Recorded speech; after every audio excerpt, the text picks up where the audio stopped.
Good morning, good afternoon, good evening, everyone.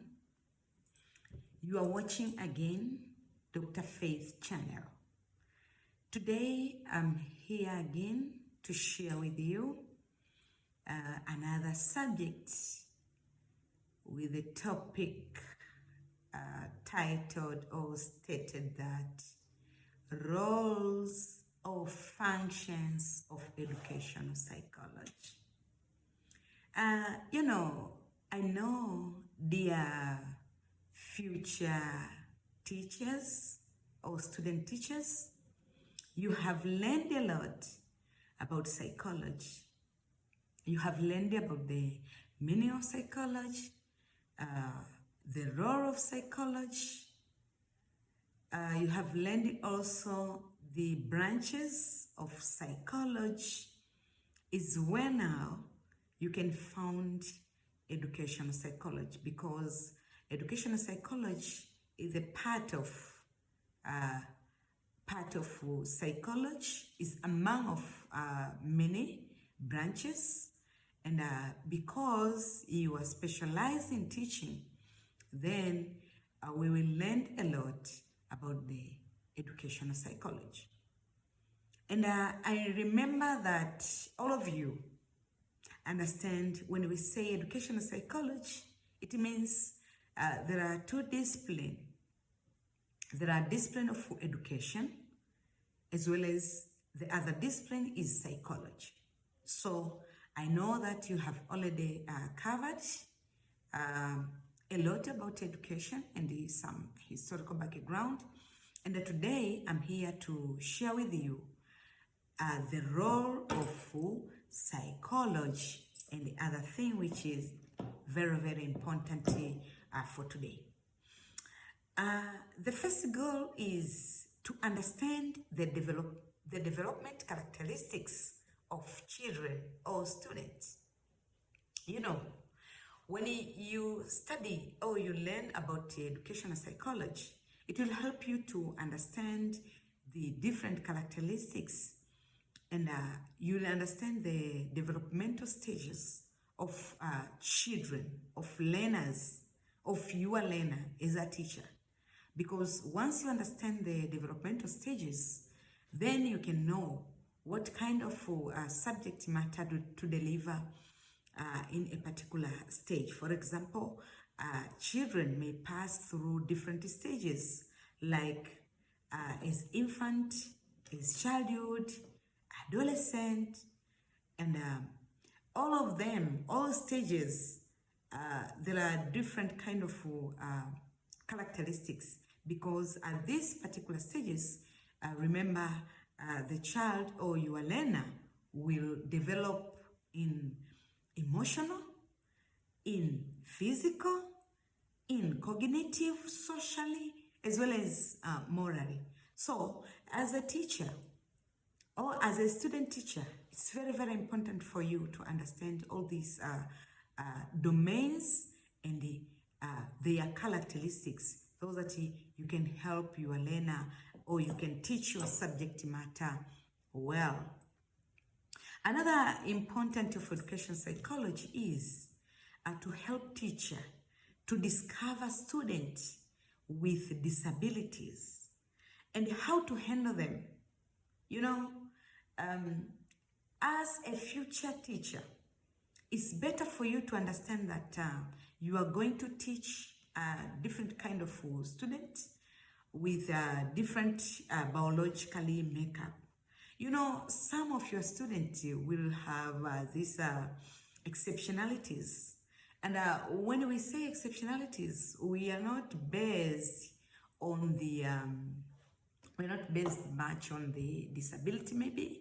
We base even ability, like gifted or talented. Therefore, as a teacher, once you meet a gifted student, or once you meet as a talented student, how are you going to help them? So when you learn this education psychology, will help you how to handle the kind of exceptionalities and how to deal with them, what kind of explanation they need, what kind of teaching aid they need, what kind of examples it's good for them. So education psychology is very, very important.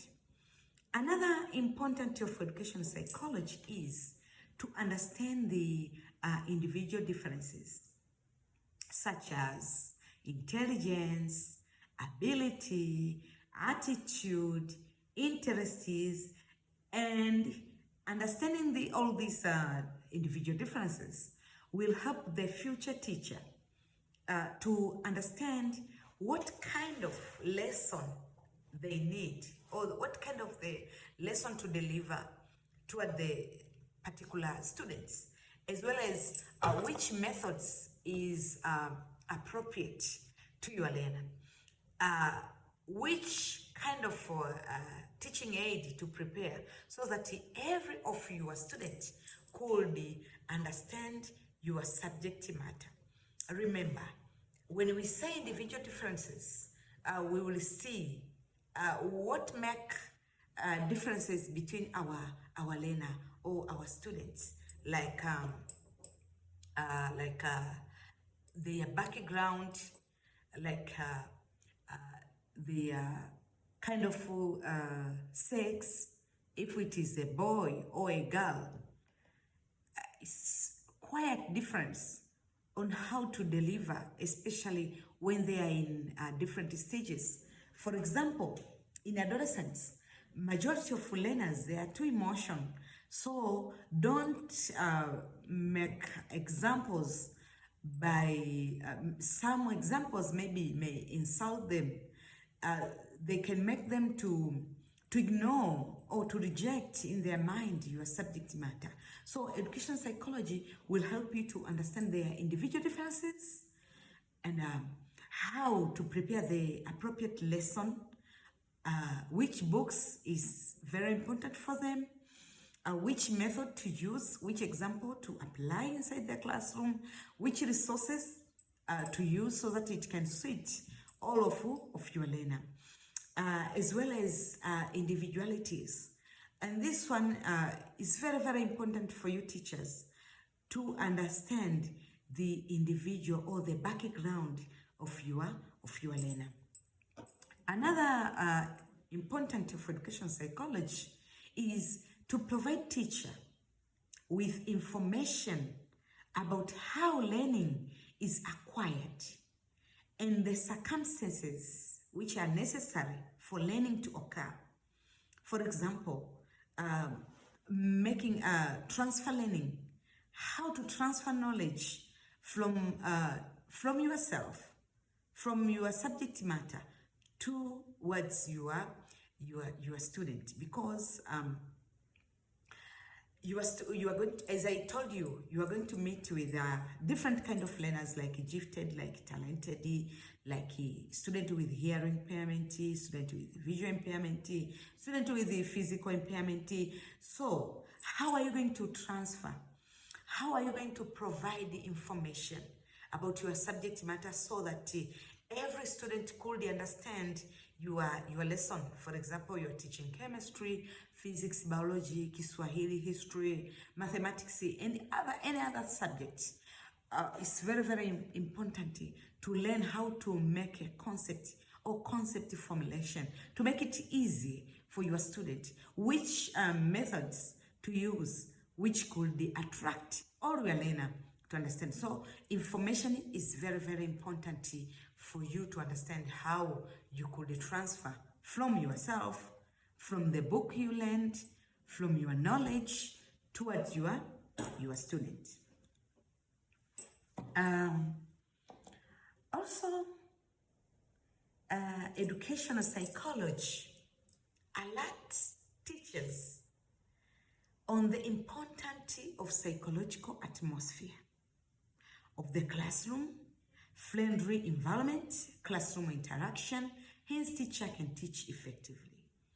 In this part now, it means that you will learn which environment or atmosphere fit toward your learner. For example, as a teacher, as a future teacher, it's very, very important for you to understand if the classroom which you are used, it is conducive for all of your learner, regardless their ability or disability.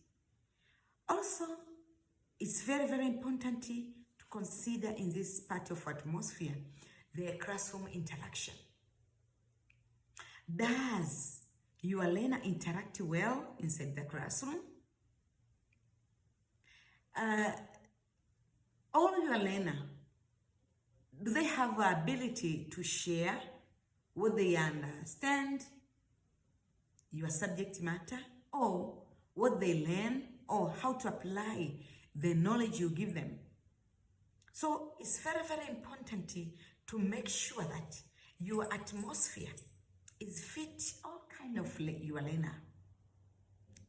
It means your classroom should be inclusive to make sure that everyone of your learner understood your subject matter which you are going to deliver. And this one, it can make your subject to be effectively, very effective. Remember, in other topic and as a model, you are going to learn which kind of environment like a school environment, like a classroom environment, fits your learner well. So this one also is very, very important. We are still continue with the importance of education psychology. It helps teacher to understand the learner behavior problems, and effective ways of correcting students.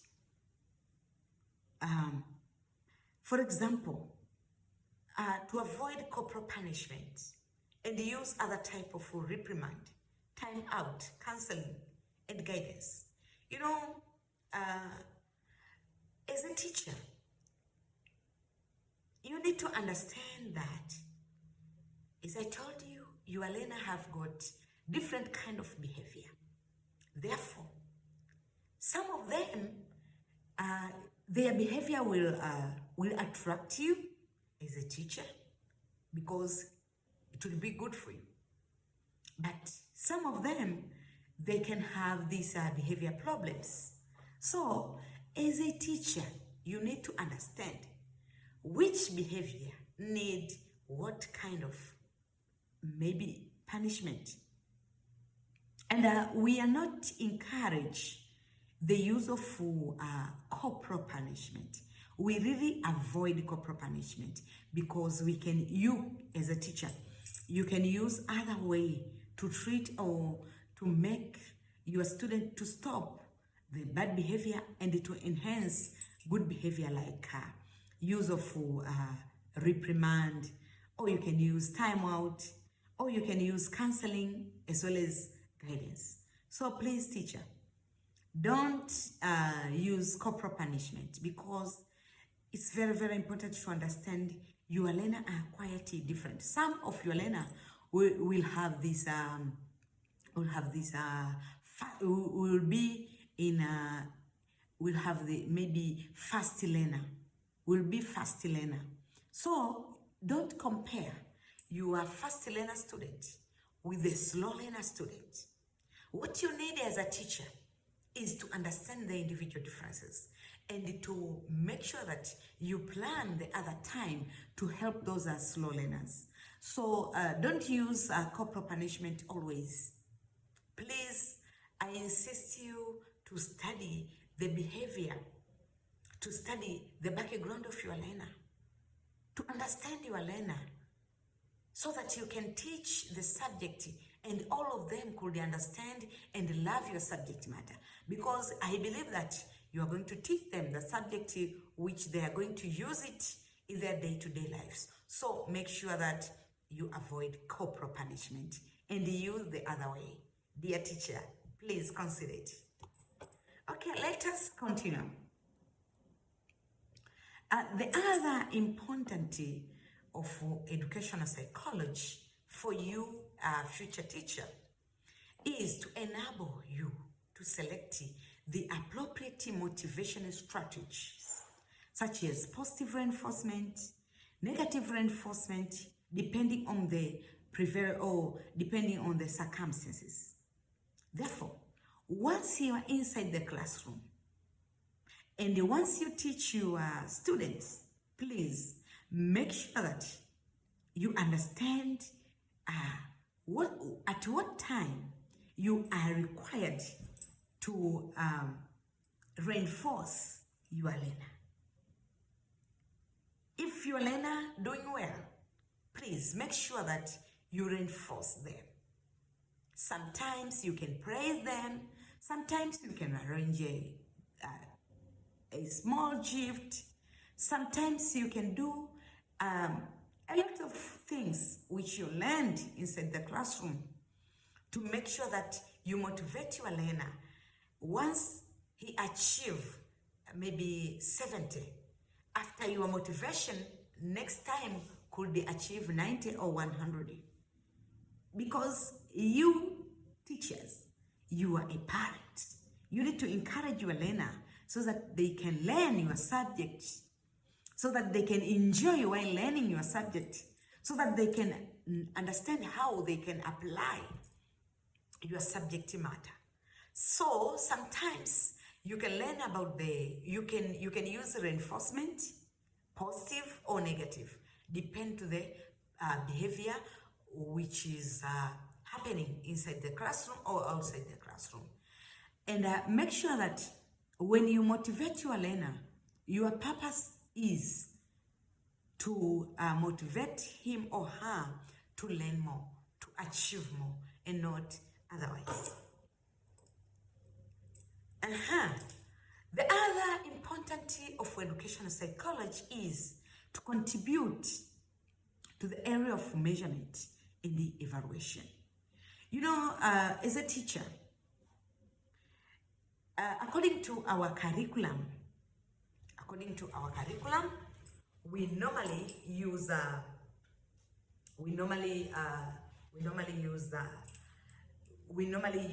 examination. We normally use the test.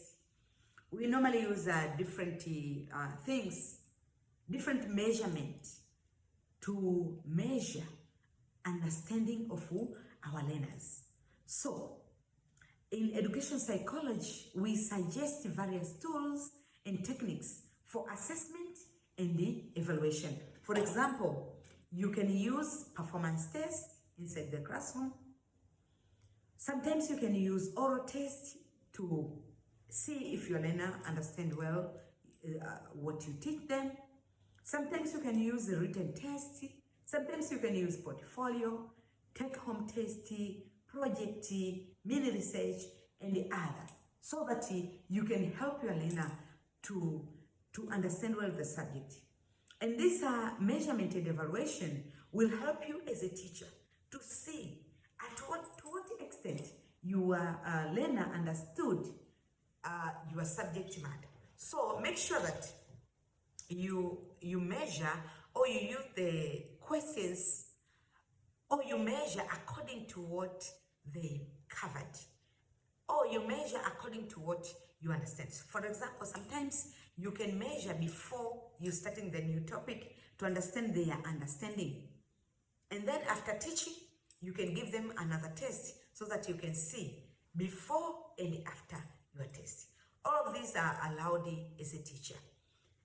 The important is to make sure that you understand the level of your learner, the age of your learner, the atmosphere, as I said, and their differences. Okay? Another important of educational psychology is to enable the teacher to understand themselves, to play their role properly in the process of teaching. You know, being a teacher is not easy. Dear student teacher, being a teacher is not easy. And before you go to the classroom, make sure that you understand yourself, because educational psychology also help you as a teacher to understand yourself. And this one will help you to understand if you have stress, if you have unfinished business, if you have anger, and the like. So don't use your anger to punish your student. Make sure that you are in a good mood before you enter in the classroom, before you teach your student, so that they can understand well your subject matter. Don't generalize. Don't compare your student, the one who reject maybe the assignment yesterday, and the one who meet with him or her today. So as a teacher, you have to understand your mood, you understand your behavior, so that you cannot affect your learner because of your temper maybe, or any other behavior. In this part now, you can throw light on the essential personality. For example, as a teacher, you can understand your personality, your traits. You can understand your interests, abilities, so that you can handle well yourself before handling your student. If you have stress, maybe if you have conflict, if you have anxiety, please handle yourself first before going to the classroom. Because once you go to the classroom, or once you teach, applying learning and the teaching activities, before you finish your anxiety, before you finish your stress, it can affect your learner. Do you understand? If you understand, please you can write it in the comment box to see if we are going together. If you are not understood, then you can ask any question in the comment place, and then I can read and I can elaborate well. We are continuing with the important of education psychology. Education psychology helps teachers to understand effective teaching method. As I said, classroom teaching is not depending on one theory. It relates and use several principles, several theories of teaching and learning. So education psychology will provide to teachers knowledge of various theories, principles, and methods for effective classroom teaching. So in this course, for example, education psychology, you are going to cover a different way, different theories, different principles, which you can use it in the classroom, which you can apply it during your teaching and learning process. And this one can help your learner to understand your subject. For example, you are learning different subjects like a curriculum. In curriculum, they teach you how to teach. In curriculum, you get knowledge on different kind of methods. Therefore, you can use the one which you learned in curriculum to apply it in education psychology by making sure that, first of all, you understand your learner. You can identify the fast learner, slow learner, gifted, talented, and the like. After that, then, you can know which theory is appropriate or it's applicable. It is inclusive, because our classroom is inclusive. So don't exclude any student. You have to choose the methods. You have to choose the theory, the principles, which cut across in all of your learner. Gender balance, if the student have got any disability or ability, any kind of special care, then your method should cut across. So make sure that you choose it well, so that your student could understand your subject matter. Okay, so we have learned a lot about educational psychology, and it's important, the importance of educational psychology. So, do you have any question to ask? Please come in the comment box and ask you your question. Then I will reply. Are you ready to continue with our subject? So if you are not understood, I said if you have a question, you can ask it. And then we are going to the other part. With the other part, we said it is understanding individual learners. That is another subtopic. Understanding individual learners. You know, learner. If we don't have learner, we can't teach. We prepare ourselves to be good teachers so that we can help our learners. So, who are they? Individual differences are very, very important.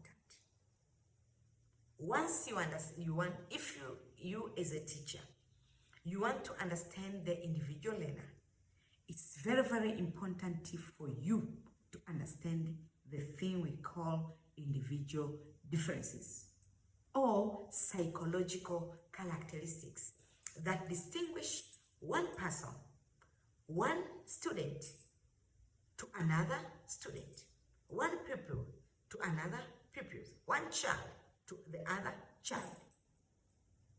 And I'm telling you, this one also you can apply it even at your home, at your workplace, everywhere. You have to understand the characteristics which make someone different from one person to another person. So, in short, we say that every human being is quite unique. You know, even if you have twins, they are very, very differences in terms of their personality, in terms of their behavior, what they want, the way they solve problems, the way they memorize things, the way they judge, and the other thing. So, everyone in this world is very, very unique. Everyone is very unique. Every individual is very unique. Your learner are so unique. So don't compare learner A with learner B, student A with student B. Don't compare them. You just handle them as we teach you in this course of educational psychology. That's why you learn about educational psychology, so that you can understand the differences, the uniqueness, and how you can deal with them. So, in this part of individual differences, I can tell you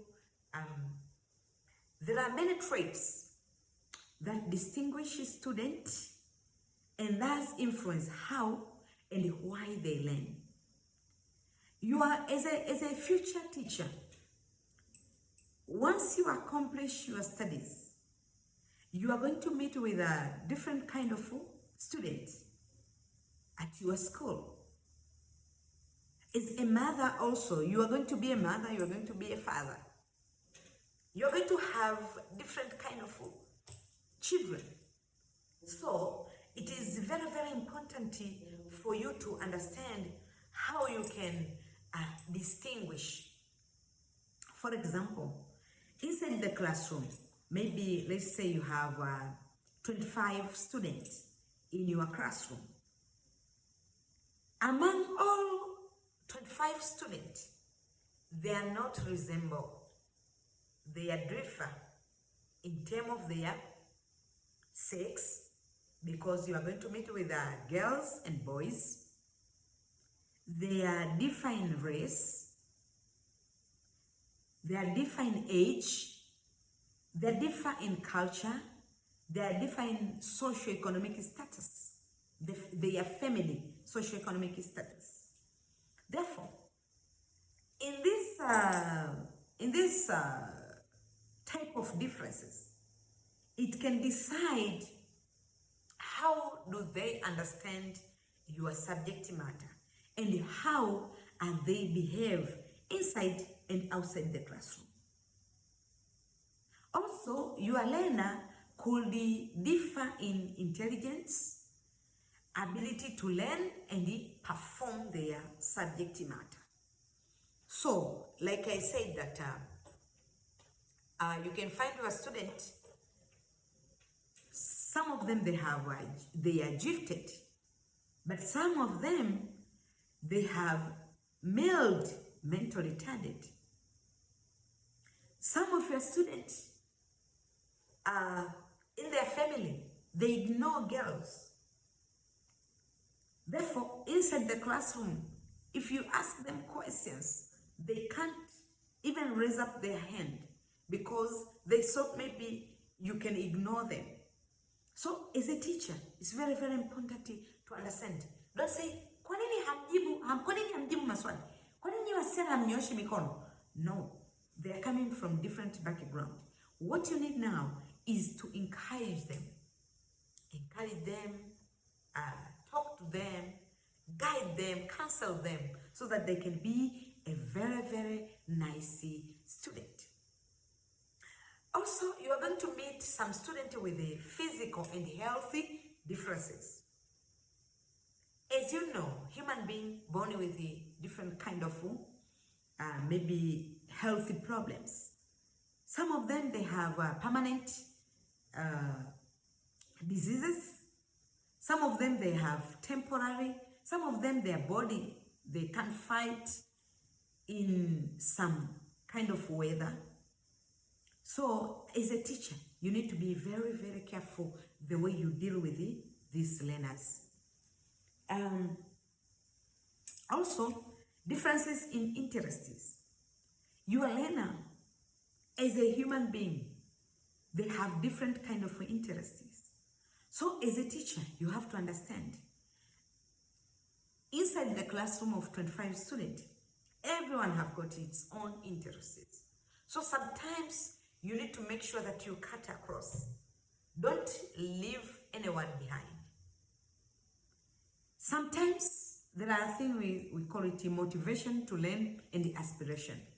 Some of your students may participate full in your classroom after motivate them, after reinforce them. If you can't reinforce them, they can't participate well in your classroom. So you need to make sure that you mix it up. Different kind of methods to make sure that it cut across among all learners and everyone understood your subject matter. Some of your students have high temperament. They can't control their temper. You can ask them, why are you late in my classroom? And then they can say, achana na mimi teacher. How are you going to do that? If your student reply like that or respond like that. So as a teacher, don't rush to corporal punishment. First of all, you have to understand the background of your learner. You have to understand the mental health of your learner so that you can understand them, you can teach them, and they can enjoy your subject, and also you can enjoy teaching them, like the way I enjoy teaching you right now. Yeah. Therefore, understanding the learner background, it can help you as a teacher to do the following. It can help you to understand the learning style and the strategies to use. For example, before you go to the classroom, you can ask yourself, what kind of student do I have in my classroom? Maybe you have talented, maybe you have gifted student, maybe you have a student with the partial visual impairment. So when you prepare the subject matter, you make sure that you prepare audiovisual materials, if it is teaching aid, to allow even those with a visual impairment to understand your subject matter well. You can prepare the teaching aid which fit everyone. So you can choose the style and the strategies which fit all type of your learner. Also, inside the classroom, you can use different approaches. Maybe so that your learner could understand the subject matter well. You can use the real examples according to the culture of the particular region you are in, or the particular village, or the particular municipal you are in, according to the culture, so that every learner could apply your subject outside the classroom. Remember, we have this Amali curriculum, which ask we teachers to prepare the subject which our student could use outside the classroom, could use it at their home, could use it outside the classroom, here and there. So make sure that you choose the good learning style so that you can cut across all kind of individual differences inside your classroom. Sometimes another thing which you can use to make sure that you help those learners according to their differences is deep approaches. Remember, we are learning about the individual learners, and we said that our learners are quite differences. That's why we say individual differences. Therefore, we are now understand that our learner have got these individual differences. So how are we going to do inside the classroom and outside the classroom, so that to make sure that we deliver, or to make sure that the teaching and learning are well taking place? I have said that one of the things you can do is to choose the good strategies, the good approaches. And the other thing is you can use a deep approach, because you can understand that some of my students, they need or they look for meaning in their learning. According to their ability, they understand only the meaning of something. Only that. Don't go beyond. The meaning and how we can apply it. But some of students want to relate the new information to previous knowledge. So, as a teacher, sometimes you can tell them the meaning of a particular learning, and also you can relate the new information to previous lesson. For example, when you want to teach your student Magazijuto, maybe, you have to make sure that they understand how to minimize, how to add, how to multiply, and then how to divide. Don't rush and starting teaching them how to divide, because they don't understand how to add, so it can be hard for them. So we encourage you at least to make sure that before you go to the kind of the hard or difficult methods, make sure that they understand the simple method or simple subject matter. So start from simple to complex. Students connect what they learn to their real situation. After understanding the meaning, after connecting from what they learn at the Form 1, and now they are in Form 2. Now they have to go beyond and to understand how they can apply it in the real situation. For example, if you teach them physics, maybe about the law of flotation, you have to give them the meaning of it. But you have to teach them, or you have to allow or to give them chance how they can apply the law of flotation in day-to-day life. If you teach them history, you can give them chance to identify the source of the information which you give it to them, to identify the areas which the idea coming from, that we call deep approach. But the students, they are interested in what they are learning. So when you prepare your subject matter, make sure that you prepare the subject which attracts the learner. Don't make things very, very complex. Don't be happy when your student run away from your classroom. You have to make sure that your student love your subject, whatever the kind of subject, whether it's mathematics, pure mathematics, physics, chemistry, biology, whatever the subject, economics. You have to make sure that they understand the subject, they understand the meaning, they understand the source of it, they understand how they can apply it, as well as how they can use it in measurement in the test, outside the test, inside the test, and the like. Also, when you want to cover, to help the individual differences learners, or to make sure that you prepare the subject which is cutting across, that every learner inside the classroom understood your subject, you have to make sure that you use this surface learning. We call it surface learning.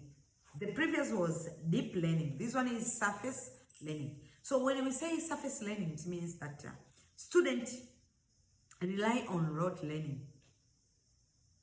You know, inside the classroom, as I said, there are mixed, or there are different kind of learners. Some of them, they need you to prepare the rote learning.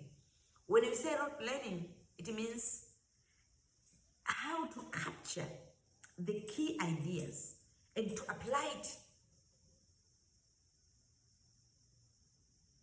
inside the test.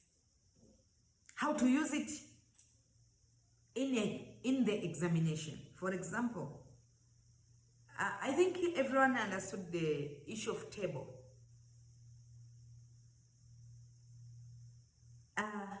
Our previous teachers, they have got different way to make sure that we understand the tables.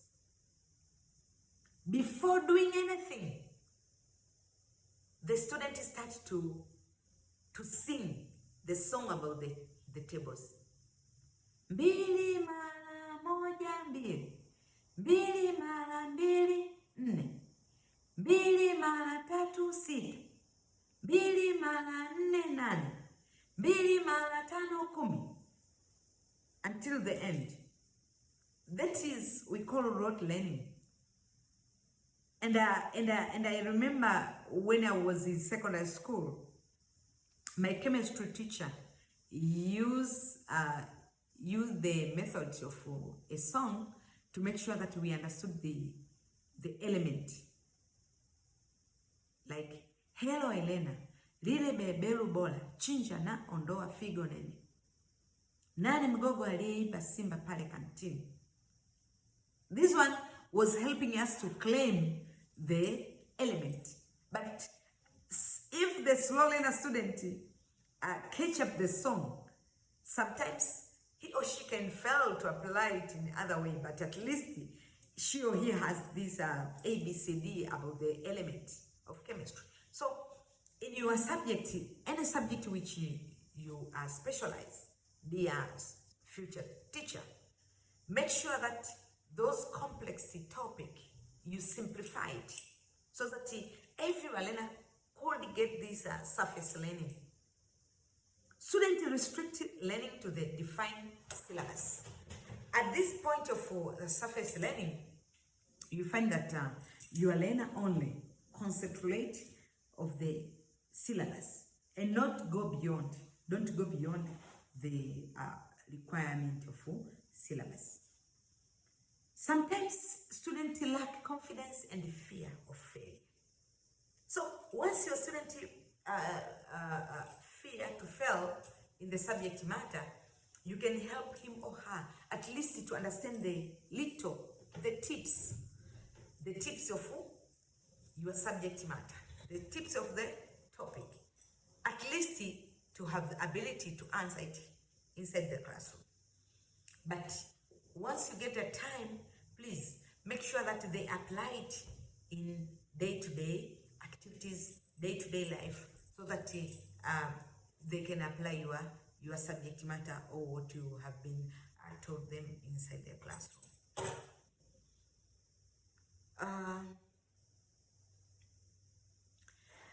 In this individual differences, it is very, very important to understand that it is a challenge for the teacher to identify and accommodate students with differences, to maximize their growth and learning achievement. So I can say that the big challenge in these individual differences is for the teacher.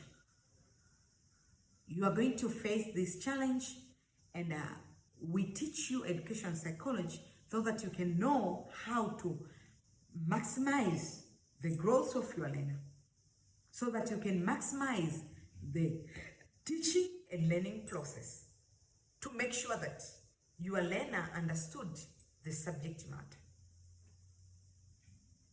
That is very, very important for you as a teacher. So, after learning the importance of educational psychology and understanding the individual learners, in this part we have learned much about the individual differences, the background, and how we can help our students. Now we are going to the other subtopic. We call it educational implication for individual differences. After understanding our learner and understanding that there is individual differences, that inside the classroom every of our learner is so unique, therefore we need to understand the implication in education, because remember that it is educational psychology. So education implication for individual differences is that in education, individual differences idea or concept, it reminds us to make sure that we use of variety of methods. So in education implication, it means that we are going to use variety of methods of experiences according to the age and intelligence level of your learner. For example, talented and gifted, you can give them the extra work. What are we going to do? We can use different methods. For the slow learner, for example, to give them extra hour to learn. But for this talented and gifted, you can find your student, once you enter in the classroom, you said, today we are going to learn about photosynthesis. And then you found out your learner define photosynthesis, what. There are type of photosynthesis. It's happening, what. They can preempt you inside the classroom. So once you meet with the kind of learner, Don't reject them. Don't punish them.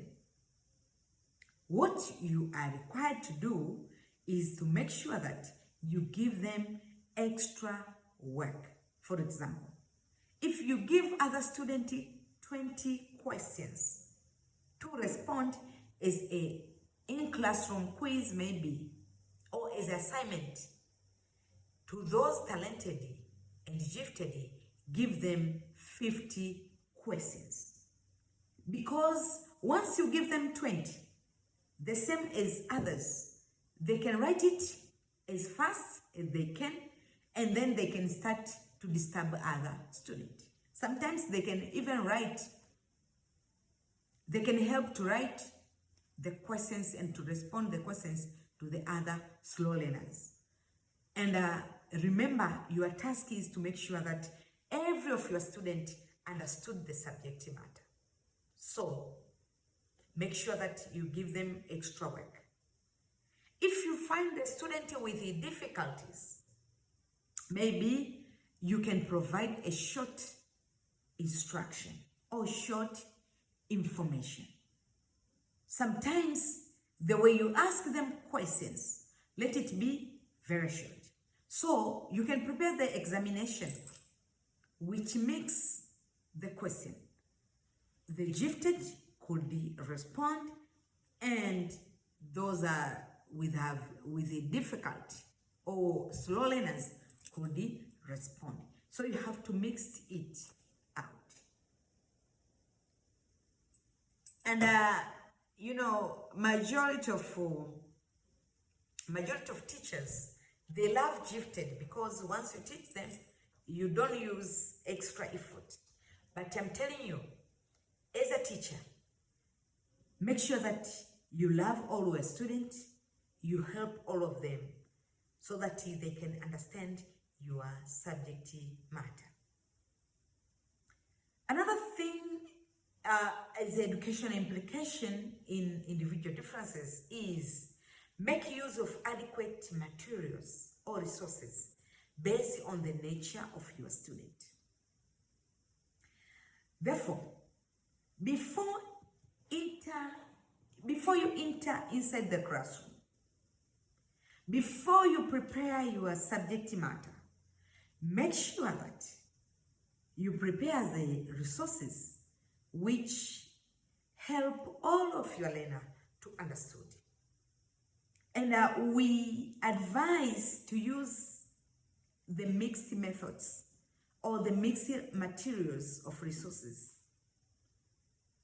which can allow even the one with hearing impairment to understand your subject matter, the one with the visual impairment to understand the matter, the one with visual impairment, the talented, the physical, and the other kind of ability or disability. Because in curriculum, you're going to learn different methods, different resources, then it could be very easy for you to understand which one could fit with what kind of group inside, or which methods or which resources or material cut across within the whole of your student. Also, as a teacher, you may give assignment of different difficult level according to the differences in ability, previous experiences, and their uniqueness. This one is very, very important. When you provide an assignment to your learner, make sure that it cuts across. Make sure that it considers their ability. Make sure that all of your learner will have ability to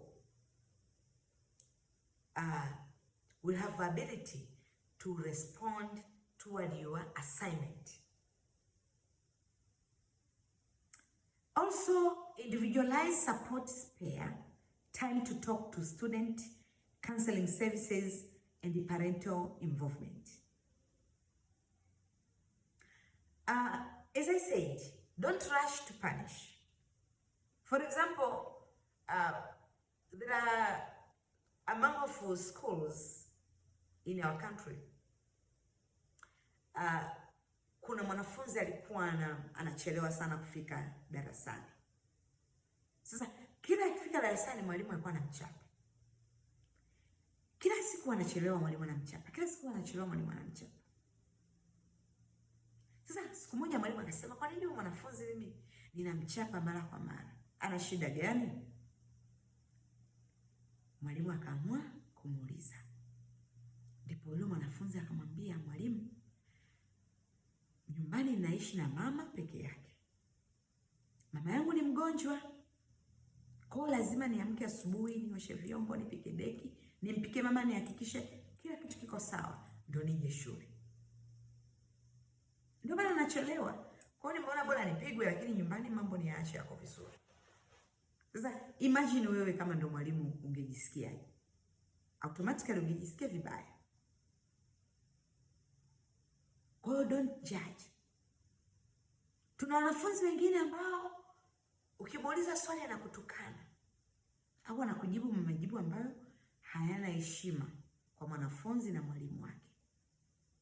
Sasa wewe kama mwalimu usikimbilie kumchapa. Wakati mwingine ana stress zilizozidi, ana mental health problems. So make sure that you support. Also, you can find your student always get 0. Always. Once you give them assignment, they failed. As a teacher, you need to find out the sources of that failure, the sources of that difficulty. Sometimes you can talk to the student. You can share some ABCD.